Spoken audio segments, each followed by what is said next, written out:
All right, let's open up our packs we won pre-release. I did fairly good. I got exactly the type of deck I didn't want. Oh, I love, by the way, that almost most of the tokens are mutagen on one side and then the other token stuff on the other. Let's see what we got here. I like this card in limited. This card I really like in limited. I really like the blue-red, the blue-red artifact deck. I at the pre-release went white-black ninjas, but with sneak. But I actually really like this because for 5 mana, you're basically tapping 2 creatures and drawing 2 cards at an instant speed. And in decks that card by artifacts, it's really good. Mouser Foundry is also really great in that deck, maybe even a little better. Eastwind Avatar, you know, a lot of people said this was not that great, but you know, when it was played against me every time, I felt pretty impressive because when you can flicker stuff and make it a 4/4 every turn or put 2 cards in, then it ended up being pretty great. Frog Butler I absolutely love.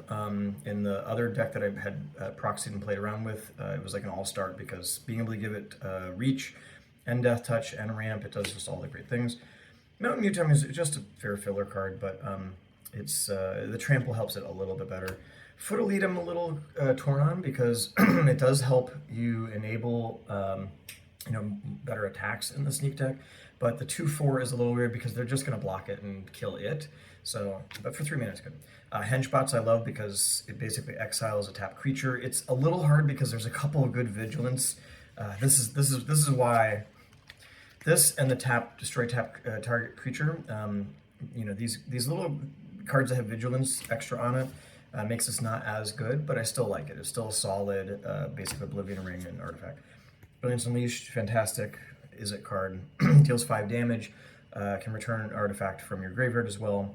Like if you can have the pizza or other deals damage, or pizza or the foundry too, are good combos because that way you can bring the artifact back.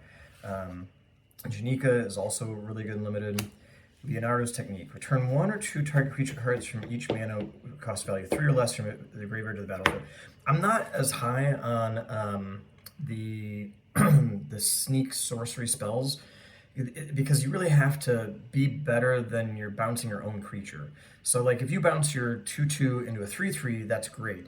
But here I mean, I guess if you're if you're sneaking back a 2/2 and you have put out more power, I guess that's okay, but it just, I don't know, this one feels a little weird. There's a lot of setup. Turtle Van, I really love. I had 2 in my pre-release kit. It was awesome. And then in a second, there's a lot of, you get just a lot of, like, duplicate. Unlimited for sure. So, this is probably a little awkward for me. I should probably do it this way. This was played against me, but every time, almost every time, this was just okay. It's the disappear. I guess because I was only at our release, it was only 4 of us, and 3 of us went white-black. And this and that deck is just not that. It was just so much harder for them to have it. Like I said, I really like this card. Mouser Foundry, like Rock Soldiers is really good against the Izzet deck. So it's almost like it as a sideboard. There's a lot of mutagen and other, like, there's a lot of non-creature artifacts running around, but it's just, I don't know, it's not as exciting. Ice Cream Kitty is fantastic. 4 basically the black-green deck. Not so good for that. Ooze Spill, Saved by the Shell. So this actually, when we're playing around with the cards, it is really good because not only do you get the it also is a trample enabler. So for blue-green, it can be kind of also nice to push through, and black-green, it's also really good. So I'm always kind of looking around for these, even for 2 mana. Hopcat Alley Cat Blues is actually pretty great in the red-white deck. I like Michelangelo Game Master. Oh, Ralph and Mikey Troublemakers. So, yeah, Trample Haste. Whenever it reveals top card of your library until you reveal a creature card, put that on the battlefield, tapped and attacking, and the rest on the bottom. So it's kind of, yeah, I mean, that seems amazing if you can get to 7 mana. A lot of the games went very quick. One person did cast an 8 mana, you know, kill 3 spells, so it's possible to get, if you really ramp it, that's pretty great. Quintessential Katana, I feel it's a little dangerous if you don't have I lost a game because I had too much equipment and vehicles and not enough. Here we go. Not enough creatures, so you gotta be a little careful at your pre-release. I'm from the future. I did my pre-release in Manila on Friday. So I mean, this is just a combat trick, but what I do like about it, one is getting to describe, but the game's flying as like, if you absolutely need to sneak something past, it is kind of interesting, but I'm not a big fan of it. Manhole Missile is fantastic, deals 3 damage. This can be a really big blowout. I mean, I love all the island cyclers, or all the land cyclers, I should say, in the set, just because I'm a big fan. I just feel that the black and green are a little better. Actually, even the white too, because there's a lot of bringing stuff back from the graveyard in the black white. So I feel a little better than this. The basically drawing a card, discarding a card is good, but it wasn't anything exciting. Cowabunga, I don't know. I mean, I definitely have it miss. I've had it hit. I think it's a little better in the blue green deck than black green, but I actually really like the Omni Cheese Pizza. I ran 2 of them in my blue red artifact deck. Foot Mystic was played against me. The lifelink is pretty relevant, but at the same time, like, I would again run this more in green black, because I had it played against me and they were Orzhov and they just couldn't trigger the disappear enough to really, there's just too many times where they just played it for just a 2/4 lifelink. Foot Ninjas also I'm a little torn on. One is like 6 mana. I mean, I had 4 1-mana squirrels in my pre-release, so I don't even know. Like, getting to 6 mana is a little bit of an ask. So yeah. But gaining 3 life is really nice. If you can flicker this, and or rebounce with a sneak, it's kind of nice as a 5/5. But I just wasn't so impressed. I did try playing it in a white-black deck, but I didn't have a lot of cheap evasive creatures. I had no good creatures to bounce really, other than it. This is the Lord Dreg, Insect Invader, 4 mana flying, disappear, same kind of thing.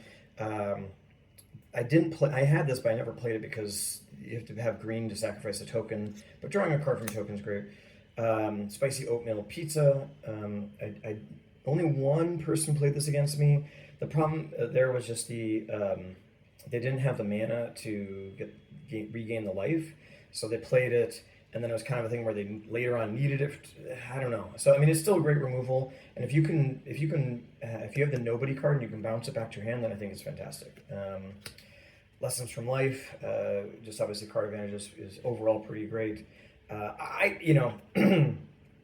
Teenage Mutant Ninja Turtles had their own card game, and in that they played a video. It's like, I don't know, it's like a 5-minute advertisement or whatever. So like, they have played card games before, but it was their own game. So yes, this is meta, but I don't know. It's obviously Donatello Away with Machines. Oh, it's the uncommon. I love this card. This is really cute, actually. The cute art. That's actually phenomenal. This in the red blue, I really love when you're out tempoing. So basically, if you play this, then you're basically just constantly playing. You're bouncing, tapping down, or stunning their creatures while this just keeps on getting bigger and bigger. So I really like it with the sewer valence cam, because you play this and then basically whenever they're trying to attack whatever, you are flashing this in or drawing more cards with it. Anyway, it's just kind of it's like a really good tempo play. Ooh, Madame Null Power Broker. I did not play this yet, but I'm really excited to, because this ability is pretty good. Man, there was so many times I did play against the Man in Black. I lost. That was one of my other losses today. It's just so hard. But like, I was putting down 2 counters a turn too. So like, there's so many of these where you're putting down multiple counters a turn. So anyway, this I think is pretty powerful. And another Foot Ninjas. The lands, I mean, it's better than the Pizza Land to me. I mean, it's a great piece of art. I like the idea of it. But I guess here at least you have the rain. Like, where's the island represented? Where's the blue? Where is the water? So I guess it's just the rain. Like, they're in sewers. There was ways they could have made it make a little bit more sense. I don't know, but whichever. Let's see here. All right, so another East Wing Avatar. Frog Butler I really like. Pain 101. Uneasy Alliance I had one of these I think was really great. I also had the other one on my pre-release. Buzzkill Bots was fairly good. See it on their side. There's a lot of X ones. My deck was running 7, so it was, I mean, it was fine. I still killed it, but Punk Frogs, I just don't know. I did try it in my, it did well in my 5-color deck that had everything pizza in it, but I just don't know about Punk Frogs because it's, the Ward 3 is great if you put counters on it, but it's really good if you can put the Shadow Sphere, or like give it Trample, give it Vigilance, if you can, otherwise it's just still a big dumb dude, but it is a great place to get big. Death in the Family, amazing. I had a 7/7 squirrel, and they killed it with this. So yeah, it's with all the counters. I feel that this type of effect is actually a little better in this set.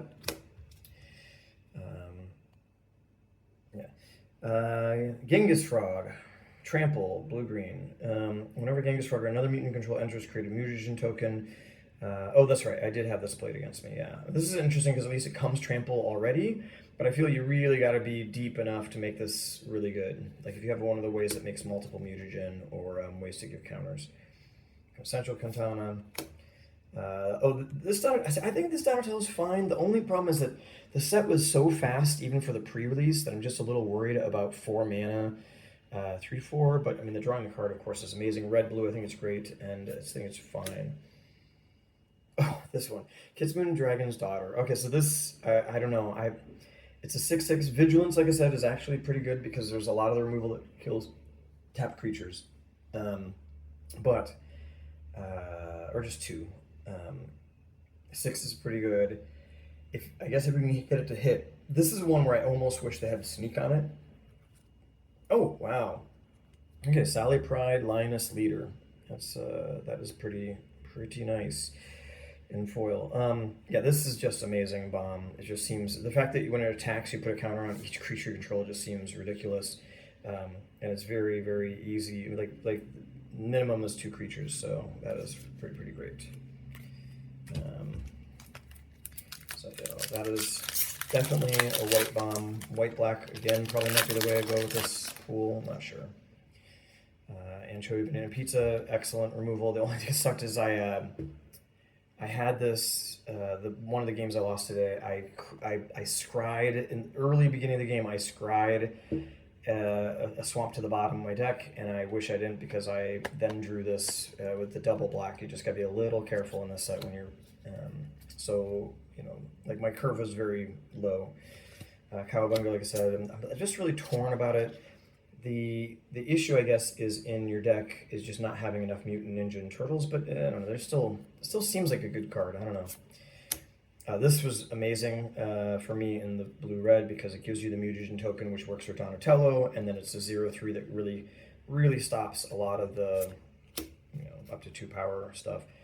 Another card that I'm a little torn on in my 5-color. This was really great because you can give flying to some big green beater like Michelangelo with some counters on it. It's just phenomenal. In the black white, it's kind of does not quite enough because also you want to save your mana for the sneak. You want to get your evasion in, sneak this back, and it doesn't have any ETB. I don't know. So like, I'm a little torn with it on if it should be played in white-black at all. I guess if you have like a Leonardo that has gets +1 for each creature, I guess maybe it's a way to go over the top. So I think 1 per deck is good, but I don't think you want to go like I opened 3 and I didn't think that was the way to play it. Yeah, same thing with this. I'd like to try this in the black-green deck to see how that goes. People in the pre-release were running the regular counterspell, and everyone had removal. So this set negate might be a little better, as well as the green card that gives hexproof, because man, every pre-release, everybody's deck had 5 to 6 pieces of removal. Maybe it was just the people playing. Ice Cream Kitty, again, fantastic. You just gotta be a little careful. The one thing I played against someone, they played the kitty, and their plan was to block and then tap and sacrifice it for life to stay alive. But because it had summoning sickness, they couldn't tap and sacrifice the creature because it's a food. So you just got to be careful about that. Um, but I mean, it's still the first ability is fantastic, and yeah, especially because it helps enable all the disappear. Turtle Lair, giving the ninjas all your creatures that you want to sneak away to make them unblockable is pretty scary. I think the splinter is definitely better, but this card I was surprised that it actually did work. So Donatello's technique. Okay, I mean I love Donatello, but this card again the problem is the tempo. Like if you're sneaking something, you need it to have a good ETB. So like for the blue red, the bot that basically makes another bot, or you want something that is like worth actually bouncing and flickering, because otherwise it just felt really bad. Like it just even like I ended up just playing this just for 3 mana, draw 2 cards because I didn't want to remove any power from the board. This has been just fantastic. It's just overall 3 mana destroy creature or enchantment. Um, the white lesson. And also, I know people are saying it's not good, but the party bro, that is there's some other really good lessons. So I'm just saying the party bro, if you're playing, like it depends on the deck you're playing, but if you have a lot of artifacts or whatever that like there's some of the lessons can be just really annoying. So yeah, it's the enchantment removal I think is just a little better in this as well. Of course, artifact removal is much better as well. Raphael Most Attitude, so Menace and Alliance. Oh yeah, this is the one where you can play the card. The only thing that's a little awkward about this is that you have to attack, and it's a 4/3. So I mean, it does have menace, but it definitely makes it a little awkward. I only had it played against me one time so far. So Michelangelo's technique, 5 mana is a lot. 4 mana. Look at the top 8 cards of the library. 2 creature cards with total mana value are 6 or less.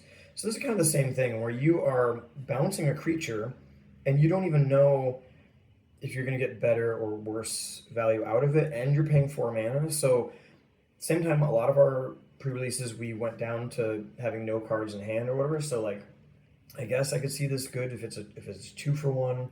It could of course just get you 4 mana for 6 drops, so that's also really good. So there is value for possibility, but I think I'd want to be in blue green. I don't know, and then also yeah, like on one hand, I love that all the colors have sneak because it's such a good back and forth. But that one's, I don't know, a little ground chuck and dirtbag 6 mana. But I'm here. I guess if you sneak in an 8/8 trample, whenever you tap a land for mana, add additional. That seems like a great card to get off of Michelangelo's technique. For 4 mana, play this and sneak in that. That's amazing. So that is pretty spectacular. And with so many 1/1s and stuff, trample seemed to be really strong. I don't know how everyone else's pre-release went.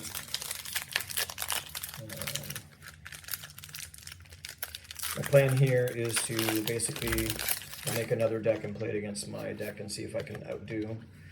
But yeah, I thought it was pretty cool that all of the tokens are mutagen tokens, and then they're flipped there the other side. I thought that was really cute, so really kind of smart. I'm just happy about double-sided, I mean, I know we've had them for a while, but guac and marshmallow pizza seems just fine and strong. I love the combo with Bebop and Rocksteady where you make them basically unblockable. So I feel that makes the red-green better, as well as the fact that you can cycle them and then bring them back. Again, Stockman is just okay. Make your move. I feel that you should sideboard this in if you know that they have good artifacts. There's the spear, the Donatello staff. I don't know. This has come up a little bit. I mean, normally power 4 or greater. That's the other thing too. Is like if they are playing mutagen big stuff, there's almost always a target. This is by far a much better removal spell, and I've got a lot of great removal. Man, if you can flicker this, there's a great combo with the rare. So if you're doing black white, and you play this, there's the creature, the 5 mana. You exile any artifact and then bring it back. So that's just really brutal. You can do that every turn with this, and basically have a kill spell every turn. So that's a combo to look for. Again, the Punk Frogs I'm not so sure about. Foot Mystic just okay. I mean, Again, if you had a way to flicker or enable the disappear, then I think it's great. If you can make it do it every turn, then it's fantastic. Ray Fillet, this first of all, I think I had this. Someone played this up to a 7/7 against me, so that for one is really good. But then just being able to remove counters and draw is really fantastic. Also, like if you get the pacify effect, it's kind of nice you can get this. Another great removal, man. This whole pack has been. This is just it's the fact that this hits artifacts or creatures. So being putrefy plus a food is fantastic. I did run two of these, in the black white sneak. It's fine. It's a little awkward when it's your only creature or whatever. But I also yeah. So I had Mikey and Leo, but so at the pre-release, you just really want to make sure like count how many actual cards you have, that actually makes counters. Like I said, this was played against me, but not too much. So, but anyway, that was my packs. Thanks for watching.